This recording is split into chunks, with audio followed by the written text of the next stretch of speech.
प्यारे बुज़ुर्गों, माताओं, भाई और बहनों, हम सब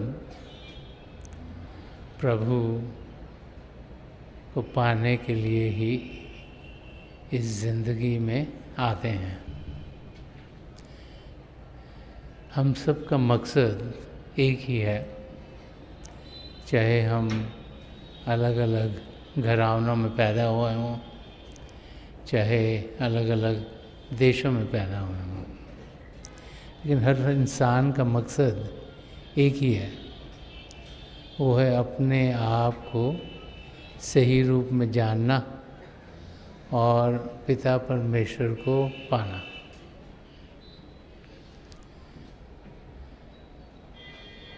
हमारी आत्मा, जो कि हमारा असली रूप है, वो कई जन्मों से भटक रही है। कभी एक योनि में, कभी दूसरी योनि में। प्रभु ने बड़ी हम सब पर दया कृपा की कि हमें ये मानव चोला मिला, और इस चोले में आकर हम अपने आप को सही रूप में जान सकते हैं और पिता परमेश्वर को पा सकते हैं। ये बार बार महापुरुष हमें समझाते चले आए हैं। अब पढ़ने लिखने के लिए हम स्कूल में जाते हैं, टीचरों से पढ़ते हैं, तो प्रभु की जानकारी हमें कहाँ से मिले? धर्म ग्रंथ हैं, लेकिन उन्हें हमें समझाए कौन? इसीलिए जब भी हम हिस्ट्री की ओर देखते हैं तो बार बार हमें यही समझाया जाता है कि असलियत की जानकारी पाने के लिए हमें किसी संत महापुरुष, किसी पूर्ण सद्गुरु की शरण में जाना ज़रूरी है। और जब हम उनकी शरण में पहुंचते हैं, उनके सत्संग में आते हैं, तो फिर उनके बताए हुए रास्ते पर जब हम कदम बढ़ाते हैं तो हम देखते हैं कि हमारी समझ दिन ब दिन बेहतर होनी शुरू हो जाती है, सही होनी शुरू हो जाती है।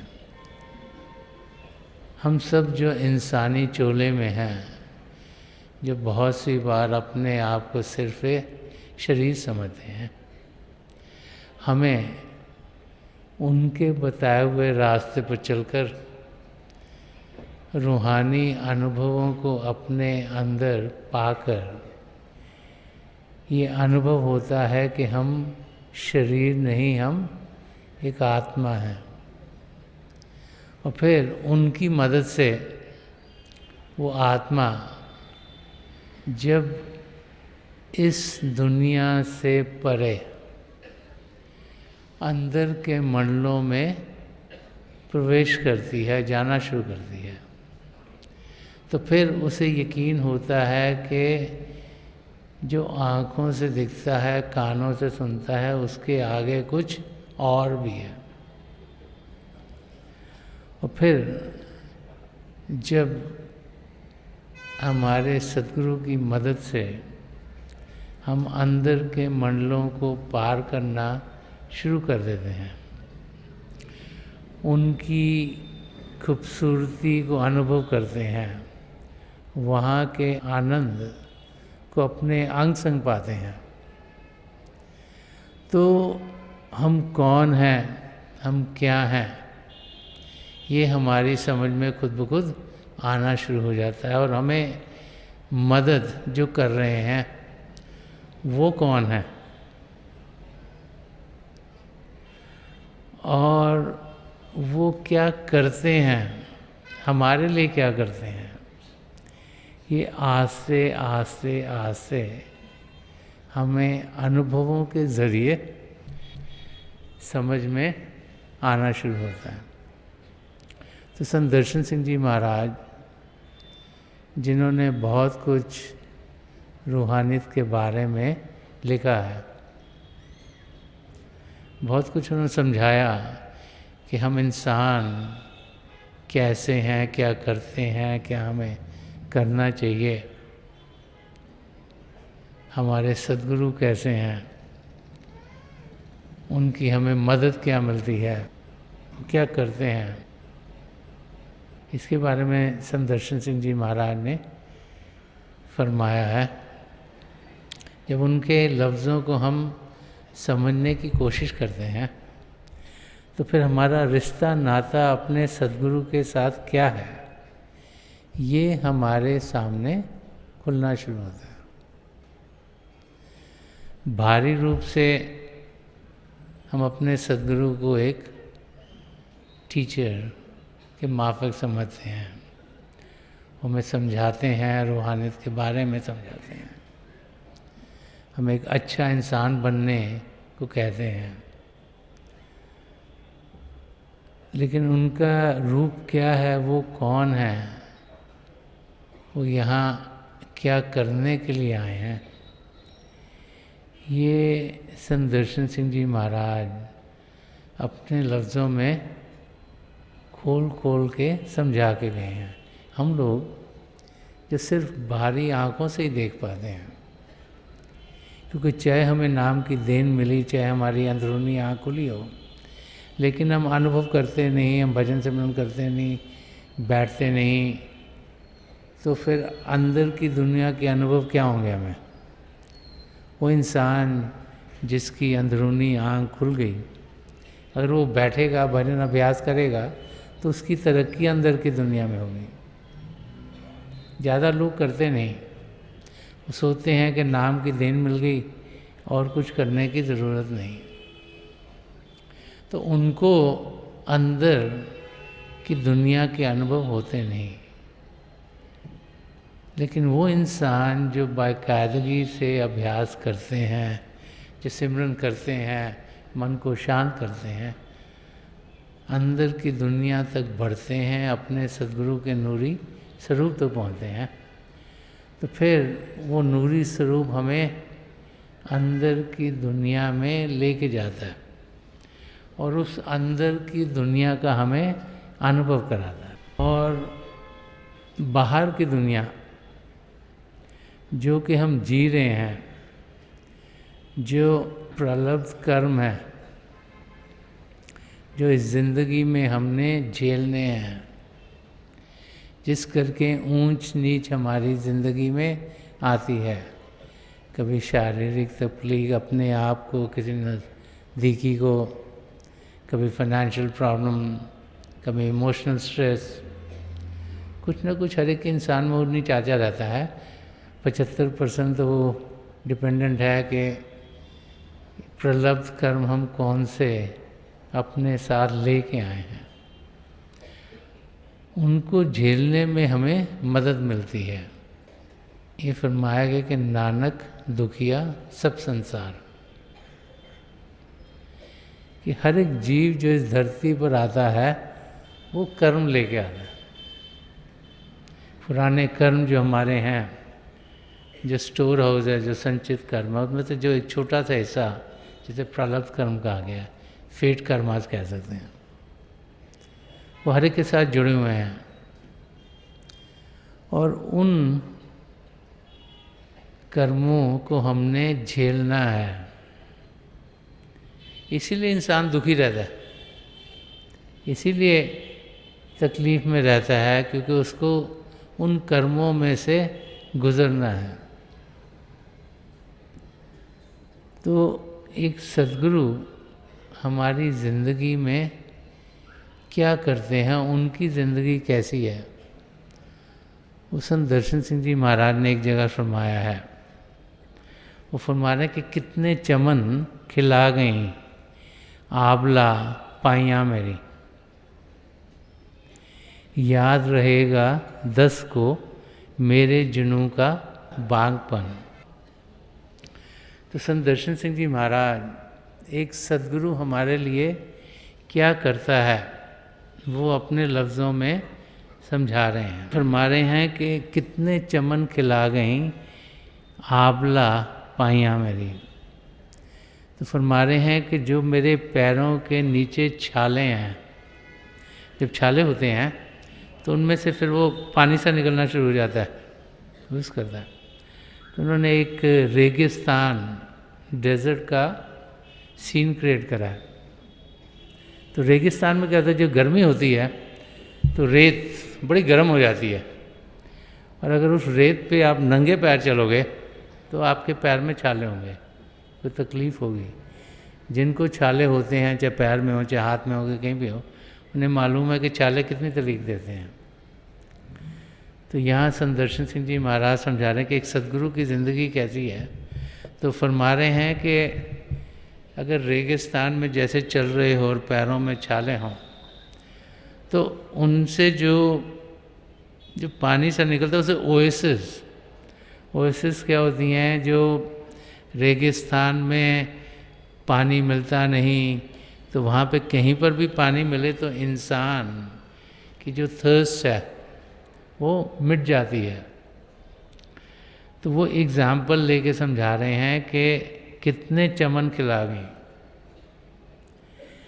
कि वो फरमा रहे हैं कि जो मेरे पैर के नीचे छाले हैं, जो मैं लेकर हर समय जा रहा हूँ, कभी यहाँ कभी यहाँ कभी यहाँ, तो आप समझ सकते हैं छालें और चलना पड़े तो मुश्किल कितना है। तो उससे वो कहते हैं कि कितने इंसानों की ज़िंदगी में खुशियाँ आ गई, उनके चमन खिल गए, उनके बगीचे खुल गए। वो समझा रहे हैं कि उनके करके कितने भाई बहनों की ज़िंदगी जो कि मुश्किलों से भरी थी वो सही हो गई, उनकी ज़िंदगी में ऐसा समय आया जबकि सुख चैन उन्हें मिला। और फरमाने के याद रहेगा 10 को मेरे जुनून का बागपन। तो समझा रहे हैं कि जुनून वो होता है कि जो प्यार से भरी हुई स्टेट होती है, जिसमें इंसान प्रभु के प्रेम में मस्त हो, जिसमें उसको प्रभु के सिवाय और कुछ दिखता ना हो, उसको और कुछ अनुभव ना हो रहा हो। तो फरमा रहे हैं कि जो रेगिस्तान है, इसको जो मेरा जुनून का पन है, जो मेरा प्रभु में प्रेम है, उसकी मस्ती में मैं जी रहा हूँ, उसी करके चाहे जितने मर्जी छाले मेरे पाँव में हो, मैं चल पाता हूँ, क्योंकि मेरा ध्यान उस ओर नहीं है, मेरा ध्यान पिता परमेश्वर की ओर है। और संदर्शन सिंह जी महाराज हमें ये समझा रहे हैं कि जब हमें नाम की देन मिलती है तो जो हमारे कर्मों का भार है वो, उसका जो हिसाब किताब है वो धर्म राय के पास नहीं रहता, वो हमारे सद्गुरु की शरण में पहुंच जाता है। और फिर हमें जब भी तकलीफ़ आती है उसमें हमें मदद मिलती है। और जो पुराने कर्म है, जो संचित कर्म है, जो उनका भार है, वो नाम दान के टाइम पर ही हमारे सद्गुरु अपने और ले लेते हैं, और वो उसका बोझ हमसे उठकर उनके ऊपर जाता है। और इसीलिए बहुत सी बार अगर हिस्ट्री की ओर देखेंगे तो कई एग्जाम्पल दिखते हैं। और ये हिस्ट्री में देखो, आप कुछ भी पढ़ोगे तो बहुत से एग्जाम्पल दिखते हैं कि शिष्य को तकलीफ़ जब आती है तो उसको मदद करने के लिए, उसकी तकलीफ़ को हटाने के लिए उसके सद्गुरु वो तकलीफ़ अपने ऊपर ले लेते हैं। और एग्ज़ाम्पल्स आफ्टर एग्ज़ाम्पल्स हमें मिलते हैं इस किस्म के, जिसमें कि हम अब यहाँ जीते हुए वो अनुभव जो कि औरों को हुए उनको जान सकते हैं, उनको हम समझ सकते हैं। आप सबने बहुत सी बार सत्संगों में सुना होगा कि बाबा जयमल सिंह जी महाराज की ज़िंदगी में एक अम्बाले वो गए हुए थे सत्संग करने के लिए, नाम दान का दिन था। तो एक कोई उनके सेवादार थे, उन्होंने बाबा जयमल सिंह जी महाराज से प्रार्थना की कि किसी नए इंसान को नाम दे दें। बाबा जयमल सिंह जी महाराज ने मना कर दिया कि इसको नाम नहीं देना। उस समय लाइन में से निकाल देते थे, इसको नाम देना, इसको नहीं देना। तो उस सेवादार ने बहुत प्रार्थना की, तो बाबा जयमल सिंह जी महाराज ने उसे ये कहा कि इसकी बजाय मैं 400 लोगों को नाम देने के लिए तैयार हूँ। तो क्योंकि उसने बहुत प्रार्थना की तो बाबा जयमल सिंह जी महाराज ने उसको नाम देने की मंजूरी दे दी। लेकिन उन्होंने ये कहा कि नाम देने के बाद ही मैं यहाँ से चला जाऊँगा और 2 हफ्तों के लिए मुझे कोई मिलने के लिए ना आए। तो नामदान देकर वो चले गए, और जब गए तो उन्हें बहुत बुखार चढ़ गया। उन्होंने कोई दवाई नहीं ली, बुखार 2 हफ्तों के लिए रहा। और जब उस सेवादार को पता लगा कि उसके सदगुरु को इतनी तकलीफ़ हुई है तो वो भागा वहाँ पहुँचा। तो बाबा जयमल सिंह जी महाराज ने उसे यही फरमाया, उसे यही समझाया कि इसके कर्म इतने भारी थे कि 7 जन्मों तक इसने नरक कि जहाँ बहुत गर्मी होती है, बहुत तकलीफ होते हैं, वहाँ इसने समय गुजारना था।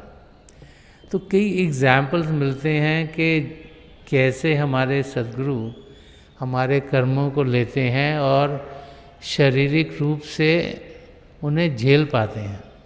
तो हमें समझा रहे हैं कि हमने ज़िंदगी कैसे जीनी, ऐसी ज़िंदगी नहीं जीनी जो हमारा ध्यान बाहर की दुनिया में लेके जाए। हमें ऐसी ज़िंदगी जीनी है जिसमें प्रभु के प्रेम का हमें अनुभव हो। तो प्रभु के प्रेम का अनुभव कैसे होगा? जब अंदर की दुनिया में बढ़ेंगे, जब भजन अभ्यास करेंगे। तो नामदान के दिन ये शिव नेत्र, ये 10वां द्वार तो हमारे सद्गुरु ने खोल दिया, लेकिन कुछ मेहनत हमने भी करनी है। उनके प्यार को अनुभव करने के लिए अंदर की दुनिया में कदम बढ़ाने हैं। उनके प्यार को अनुभव करने के लिए मन को शांत करना है, सिमरन करना है और भजन अभ्यास करना है, ताकि शरीर शांत हो, मन शांत हो, तो जो अंदर की दुनिया उसमें हम बढ़ पाएँ।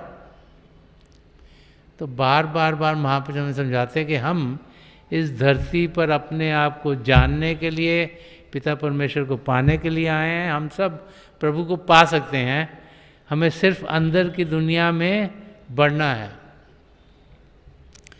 और जब अंदर की दुनिया में बढ़ेंगे तो जैसे संत दर्शन सिंह जी महाराज फरमा रहे हैं, हम प्रभु के प्रेम का अनुभव करेंगे। और जैसे प्रभु का प्रेम का अनुभव करेंगे और खुशी मिलेगी। जब और खुशी मिलेगी और आनंद मिलेगा तो हम चाहेंगे कि उस अवस्था में और ज़्यादा हो, तो हम और अंदर की दुनिया में बढ़ने की कोशिश करेंगे। तो समय हम और निकालेंगे ताकि हम अभ्यास कर पाएँ।